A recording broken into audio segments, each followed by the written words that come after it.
Welcome to the Deep Dive. Today, we're diving headfirst into the really fascinating world of human judgment.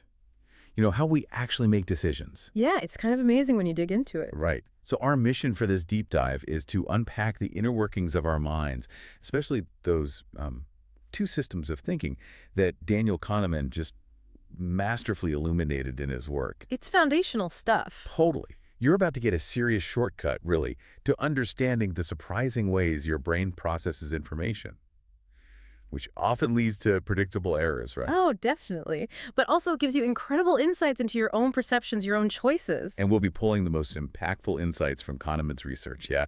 Revealing those automatic shortcuts our minds just love to take. Exactly. And why we sometimes fall for what he calls illusions of understanding.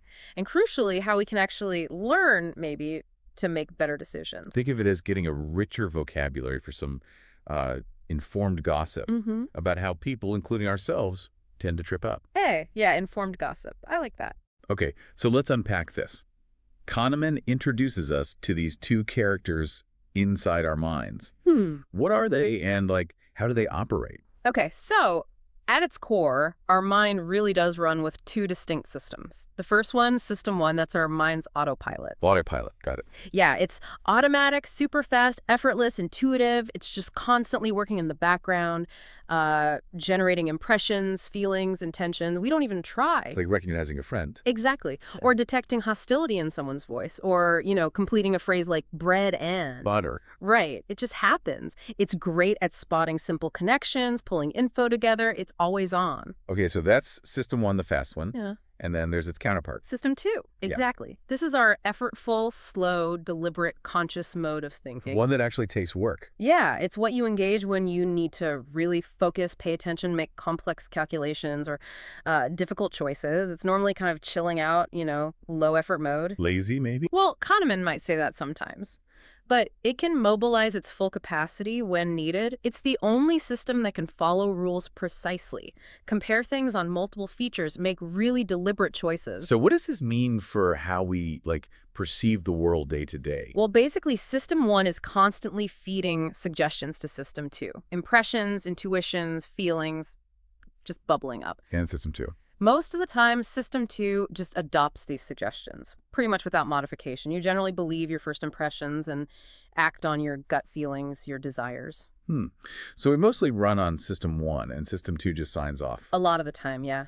What's really fascinating, though, is that system two does have some ability to change how system one operates. You can program your memory to look for, say, capital cities starting with N. Oh, interesting. So you can kind of prime system You can set the task, yeah. Now, here's where it gets really interesting.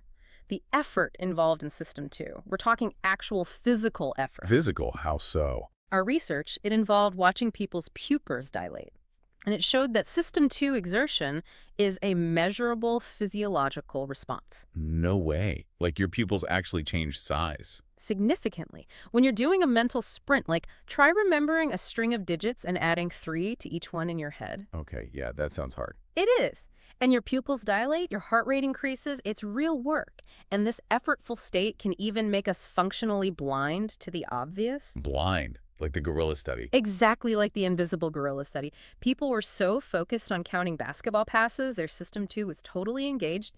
They completely missed a person in a gorilla suit walking right through the scene. That's incredible. So focusing hard on one thing makes us miss other, sometimes huge things. It absolutely can. There's a definite cognitive cost. And there's a cost to keeping that effort up, right? It's tiring. Absolutely. Sustained system two effort leads to something called ego depletion. Ego depletion. Experiments have shown that if you force yourself to do something difficult mentally, like stifling your emotional reactions while watching a disturbing film, or resisting tempting cookies. Resisting cookies is definitely hard work. Right. It makes you less willing or able to exert self-control on the next task you face.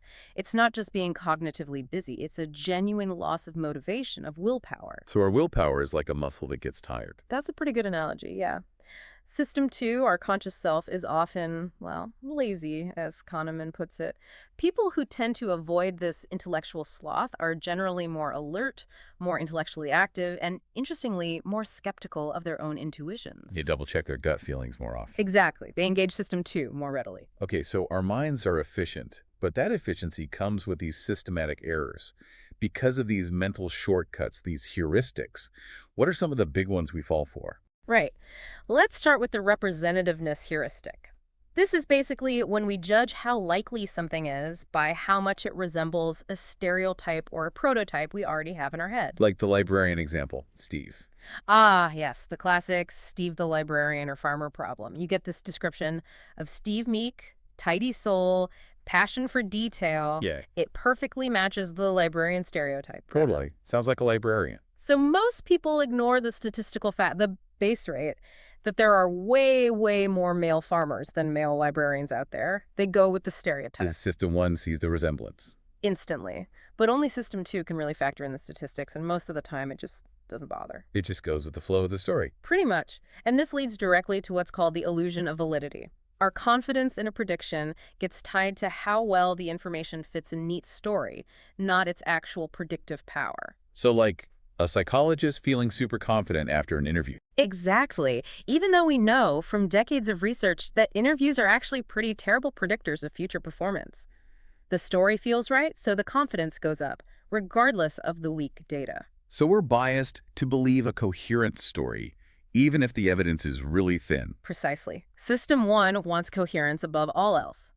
Another huge shortcut is the availability heuristic. Availability. Yeah, That's about how easily things come to mind. you got it. We assess how frequent or important something is by how easily examples pop into our heads. Like the letter K example. Is it more common as the first letter or the third letter in a word? Right. Most people guess first letter because it's much easier to think of words starting with pay kite, king, no. But really? Really, K is much more frequent in the third position, ask, like make. It's just harder to retrieve those. Okay, that makes sense. And this affects more than just word games, I assume. Oh, absolutely.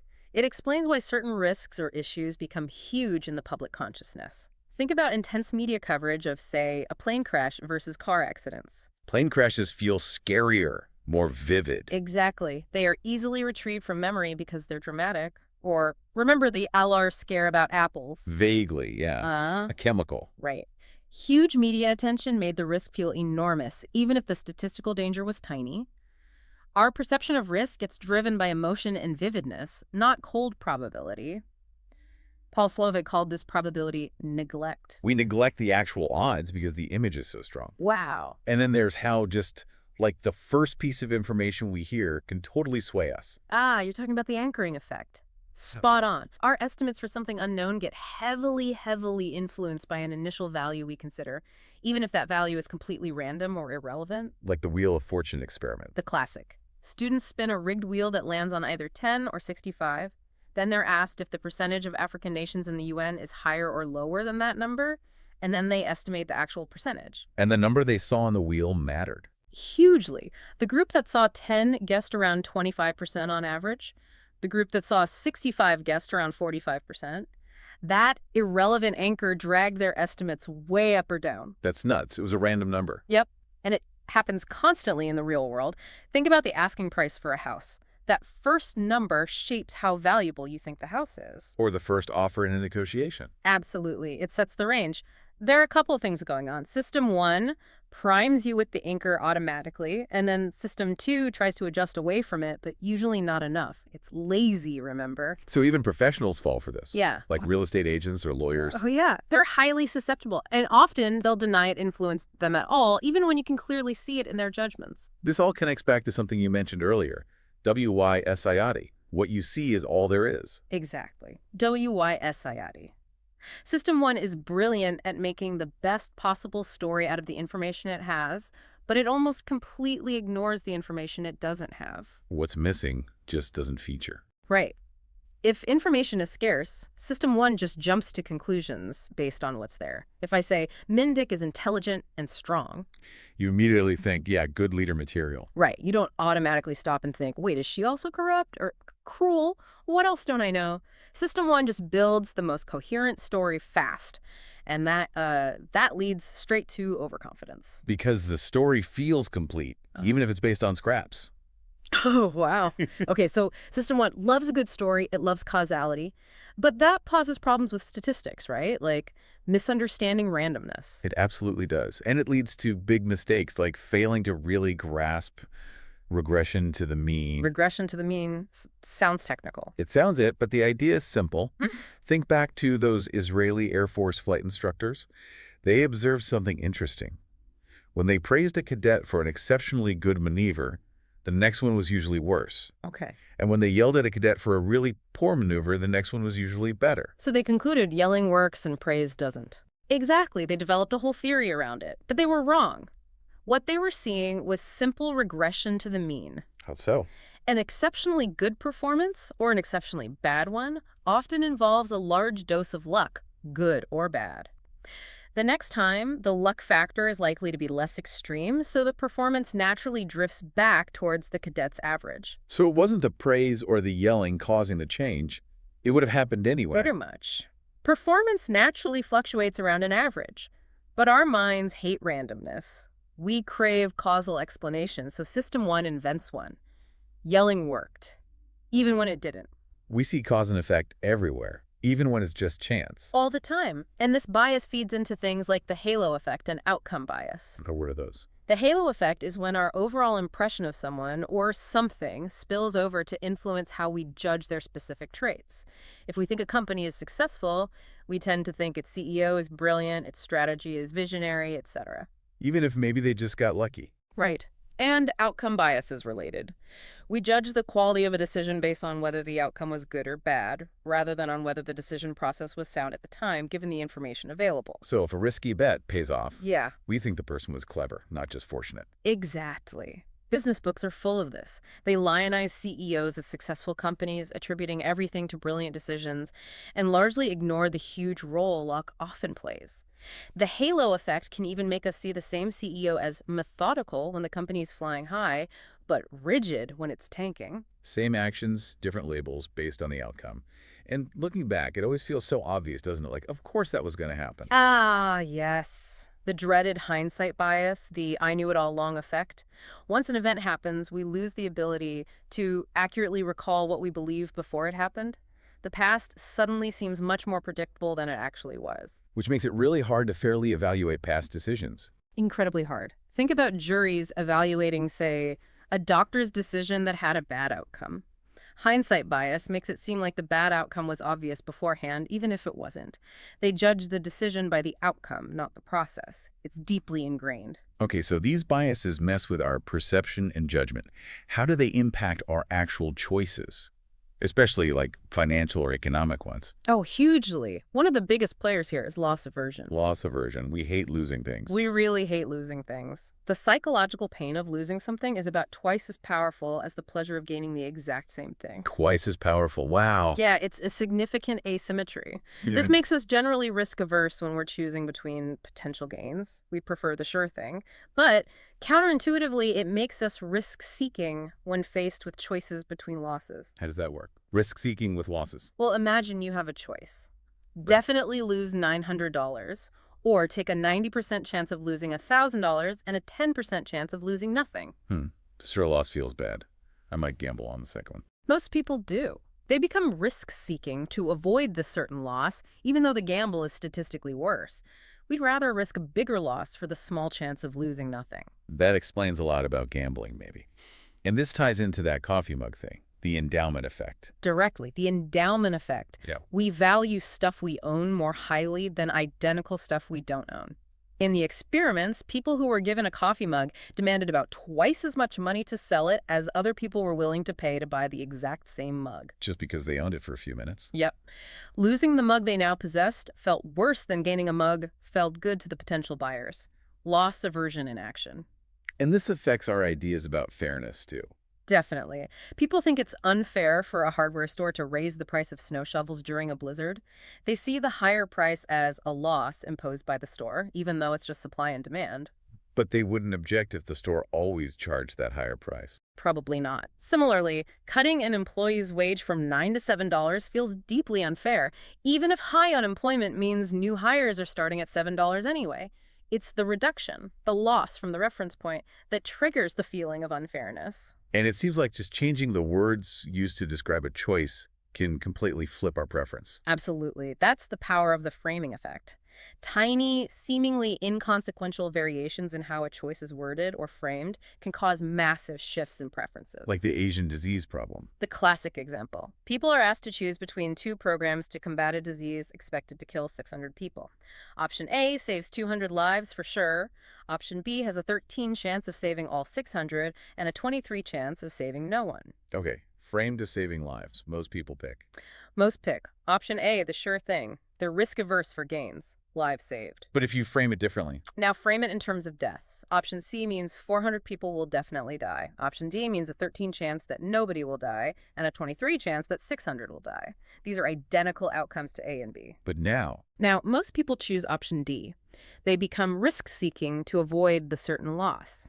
The framing completely reverses the preference, even though the underlying reality is the same. so it's not like we have a stable preference hidden underneath. The frame creates the preference. In many cases, yes. Kahneman argues our preferences are often frame-bound, not reality-bound. Think about organ donation rates. Countries with an opt-out system where you're automatically a donor unless you check a box to say no. Have near 100% participation. Exactly. Countries with an opt-in system where you have to check a box to become a donor, participation plummets, sometimes as low as 4%. Wow. Just because of the default frame. Yep. Our lazy system, too, just accepts the default. It takes effort to change it. Okay, this is kind of depressing. It sounds like our minds are just riddled with bugs, constantly tricking us. Can we actually do anything about it? We can. It's not hopeless. One really powerful insight comes from research showing that simple statistical formulas often outperform expert human judgment, especially in complex, noisy environments where intuition struggles. Algorithms beat experts. Often, yes. Paul Meehl found this decades ago. Simple algorithms were more accurate than highly trained clinical psychologists at predicting things like patient outcomes.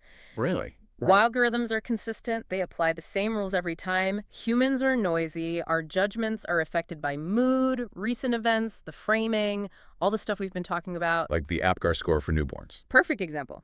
A simple 5-variable scoring system: appearance, pulse, grimace, activity, respiration scored 0, 1, or 2. It dramatically reduced infant mortality. Why? Because it provided a consistent, objective standard, replacing the variable, sometimes biased gut feelings of doctors and nurses in the delivery room.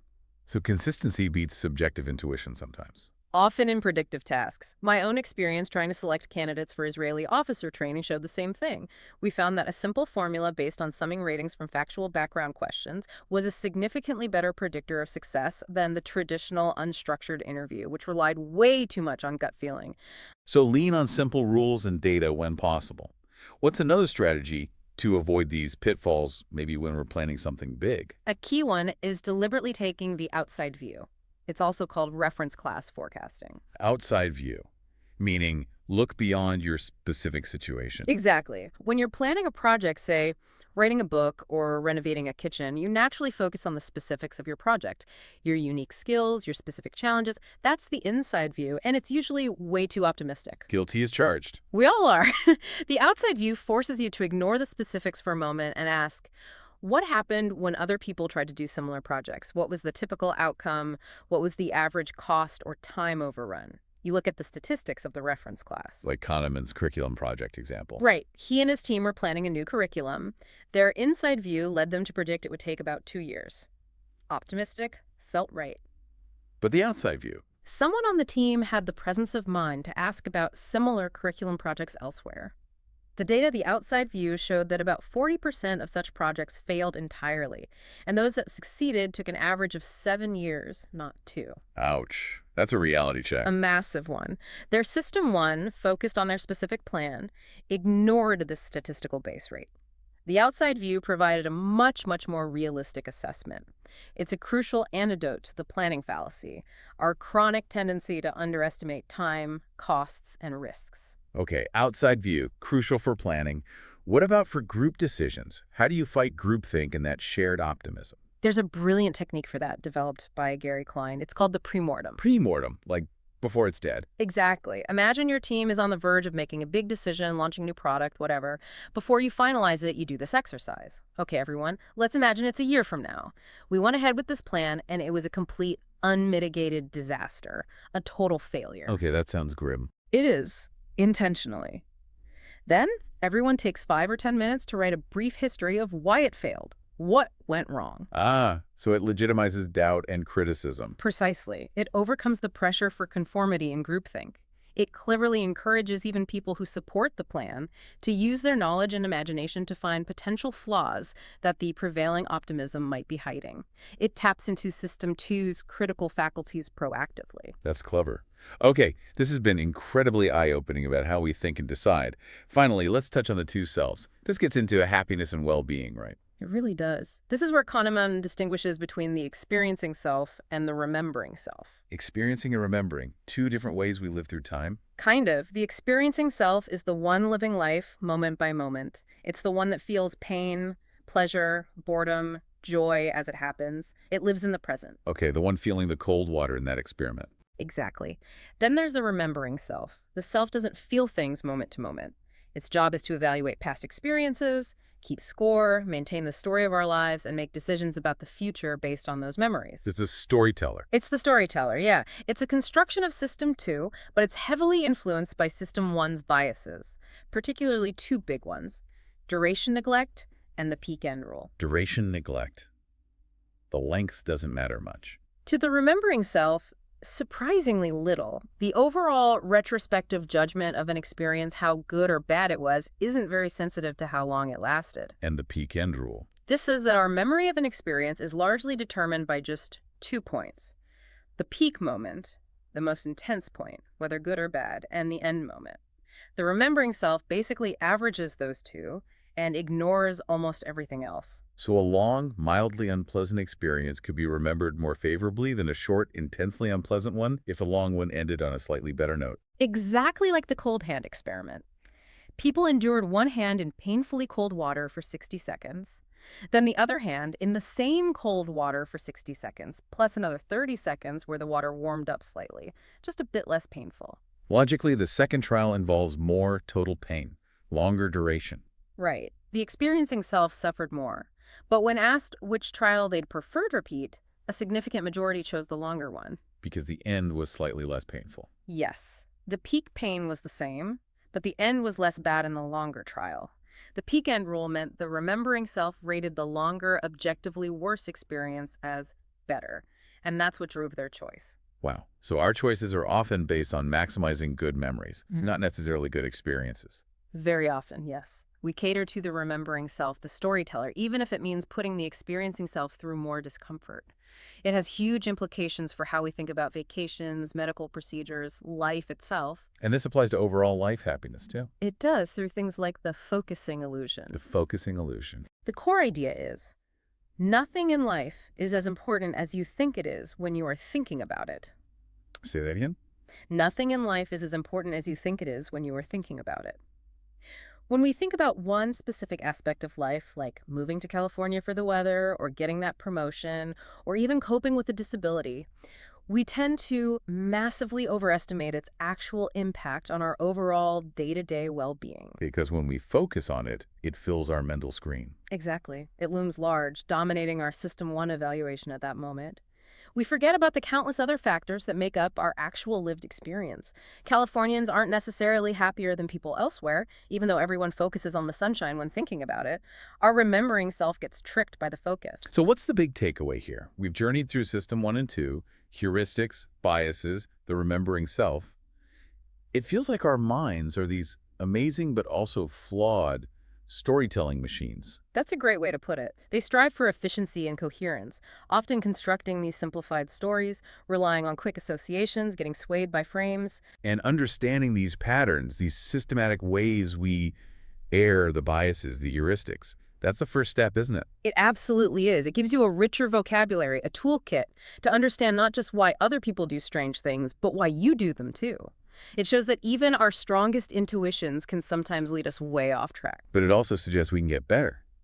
We can use simple strategies, like the outside view or premortems, to make more rational, less biased decisions. Exactly. It's not about eliminating System 1, we couldn't function without it. It's about learning when to trust it and when to slow down and deliberately engage System 2. It really is a journey into the hidden machinery of our minds. Knowing that System 1 is always humming along, and System 2 is, well, often conserving energy. It leaves me with a final thought. Given how powerful that automatic System 1 is in shaping our immediate perceptions, our gut feelings about morality, even what we remember, what kinds of habits, maybe personal ones or even societal structures, could we change to gently nudge System 2 into action more often? Or maybe even subtly guide System 1's automatic processes to work for us, not against us? Hmm. That's a deep question. How do we design better choice environments, better defaults, better ways to present information, knowing what we know now? Exactly. Something to ponder, perhaps, until our next deep dive.